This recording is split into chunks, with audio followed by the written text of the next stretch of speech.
What is up, guys? Welcome back to the Mid-Level Media channel, your hub for everything physical media and entertainment. I am Ken, here today to review and talk about the MILLCREEK Blu-ray of the 2011 version of The Thing. Now, this is not John Carpenter's The Thing. I reviewed and talked about the 4K version of that a couple of days ago, but since I was in a Thing mood this week, I thought it'd be fun to talk about the remake, the sequel, the prequel, whatever you want to call this iteration of the Thing franchise. I thought it'd be fun to watch this movie because I've never seen it, and it was a first time watch. And I'm in a Thing mood, so I thought, why not watch the MILLCREEK Blu-ray? Because I've had it sitting on the shelf for about a year now. But before we get into talking about this one, breaking it down, talking about the movie, talking about the transfer, the audio-visual quality, the special features, the packaging, all that good stuff, I want to ask that if you are not yet a subscriber of the Mid-Level Media channel, what are you waiting for? Hit that subscribe button for more great content. Also, be sure to smash that like button, guys. Every single like will help this video out and help this channel grow, and I would greatly appreciate it. And also, comment down below what your thoughts are on this movie. Did you see it back in 2011 when it came out? Did it live up to your expectations of the original 1982 version? Did it live up to the hype? Were you disappointed? Let me know in that comment section below. And also let me know if you purchased this MILLCREEK release and what do you think of it. And if you didn't purchase the release, let me know if you're going to purchase it based on my recommendation. I will be leaving a link to purchase in the description below. So let's get started talking about this one, guys. And this is one that I avoided like the plague for the longest time. This one came out in 2011. I'm a huge fan of the original film, the John Carpenter film. It's in my top 10 horror movies of all time. It's in my top 50 movies of all time. I love that movie. So I was very hesitant to give this one a shot. It came out in 2011. They were doing remakes after remakes, horror remakes. About 75% of them weren't any good. So I didn't expect this one to be. And I don't feel like I really heard a lot of good things about it when it first came out. But seeing it now, I realize how big of a mistake that was. I really enjoyed this film. It's not like great. It doesn't live up to the standard of the first one, but it's a really fun science fiction horror film with a great cast. You got Mary Elizabeth Winstead in this. You got Joel Edgerton in this movie.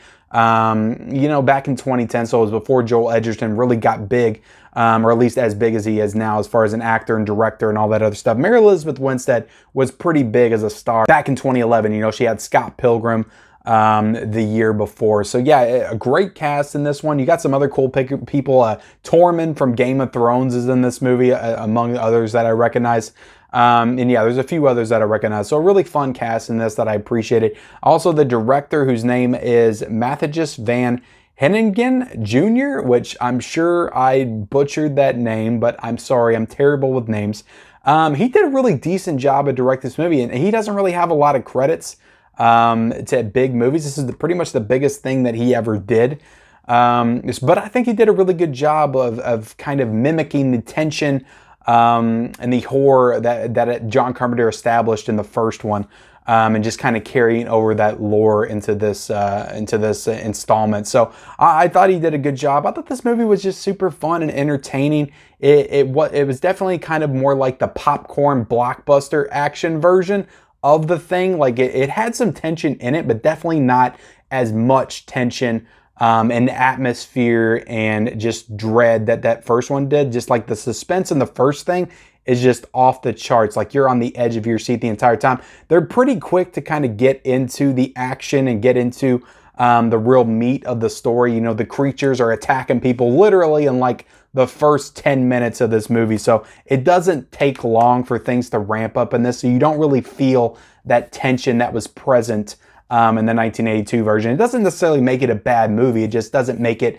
as good of a movie or just as big of a masterpiece as that first one is. So yeah, I enjoyed this one. It was a big surprise for me. Getting into just the one big downfall here, guys, and you know there has to be a reason that this one wasn't as well received as the classic one.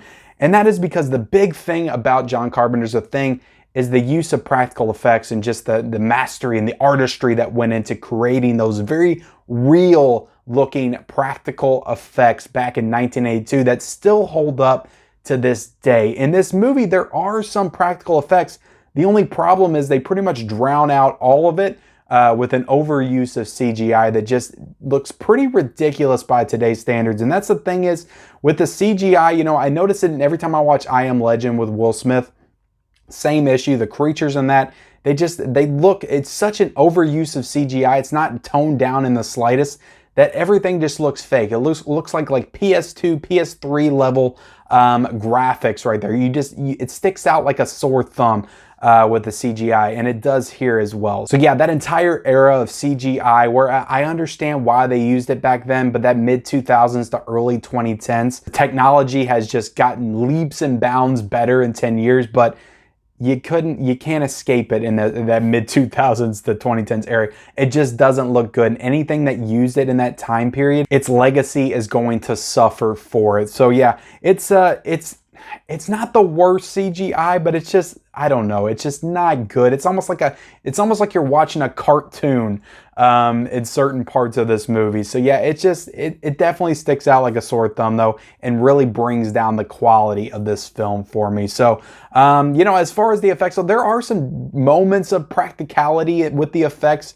but they're immediately just kind of drowned out by the CGI, and they just can't leave like a good practical scene alone. They got to just swoop in and just CGI it up, and they go into it in the special features, like their mindset and what they were thinking when they were making the movie. And it was like they had the technology, they had it there, so they thought, why not use it? And you know, for the time, I'm sure it looked fine. It does not age well. It's that brand, that use of CGI in the mid-2000s to early 2010s. It just does not age well at all. So yeah, the cast in this movie is really fun. I really enjoyed Mary Elizabeth Winstead in this role. And I appreciated the fact that they did try to create a strong female sci-fi action hero in the vein of Ripley, in the vein of Sarah Connor. If you're going to use an actress to do that and make it feel believable, I think Mary Elizabeth Winstead is like one of the top choices. I do think that she's a kick-ass chick and has done great jobs in a lot of the roles that she's been in throughout the years. You know, I'm thinking of 10 Cloverfield Lane. She was a strong female in that film as well. Kicked some ass in that against John Goodman down in that little holding cell. And then most recently, you got Birds of Prey as the Huntress. I thought she was completely badass in that role. So I think that she was the perfect casting for this type of role if you wanted to create like another Sigourney Weaver's Ripley or Linda Hamilton's Sarah Connor. I think that she was the perfect choice. Does it come off fully believable by the end of the movie? No, it does not. I think that she was the best choice and you could have gotten there, but I don't think that the writing and just the way they told the story fully got her to that iconic status of a Ripley, of a Sarah Connor. But I think that she did a fantastic job either way in this role. You know, this movie does follow a lot of the similar beats from the original, you know, which is smart. You know, if you're taking over a property like The Thing, you don't want to disappoint the fans and just completely deviate from what was established before, but also it didn't feel like it was breaking in a new ground. It didn't necessarily feel original in what it was doing. It just felt like it was doing a lot of the same things as the older one. There's even a scene where they try to mimic that blood testing scene, that epic blood testing scene from The Thing, which is like one of my favorite scenes of all time. It's definitely my favorite scene from the movie, but they're like, you know, checking cavities in their teeth and stuff. So it's definitely not as tense, but I understand what they were trying to do with it. So like I said, there's some good tension, there's some good scares, a lot of good gore scenes in this, but again, kind of drowned out by the CGI, but there is some good practical gore here and there as well. And at the end, guys, let's talk about the ending. Like in the beginning, what I talked about, is it a prequel? Is it a sequel? Is it a remake? It feels like a remake through a lot of the movie. They just kind of recast in new characters and stuff and different characters to fit those roles. But then you find out at the very end of the movie, in the credits no less, which I thought was a really, really nice touch. This movie is actually a setup to the original. This movie takes place before the original Thing, because you see the crew from The Thing come in at the very end of this movie during the credits, which I thought was super cool. And I had heard that before going into this, but just watching it and the way that they did it, I thought was awesome. So, you know, kudos to this movie for not sucking. Like, I didn't think this movie was terrible. This is one that I can actually see kind of pairing with The Thing and watching this one and then watching the original Thing and it being a nice little double feature. So I did enjoy this movie overall, guys. I'm going to give this movie, again, it's not up to the standard. The Thing's like a 5 out of 5 for me,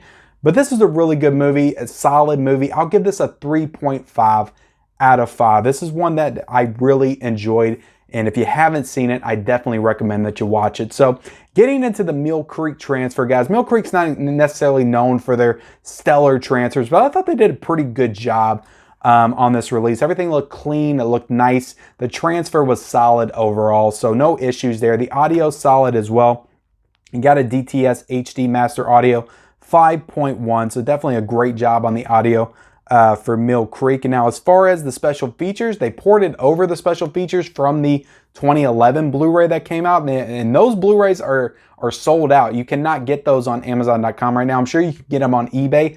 I don't know if they're out of print or whatever, but they're not available to buy on Amazon.com. But you know, the special features in this, they were pretty good. Like I said, one of the special features really focused on that CGI and just what they had to do through certain scenes in their decision-making process, which the whole time I'm watching, I'm like, you guys made a mistake.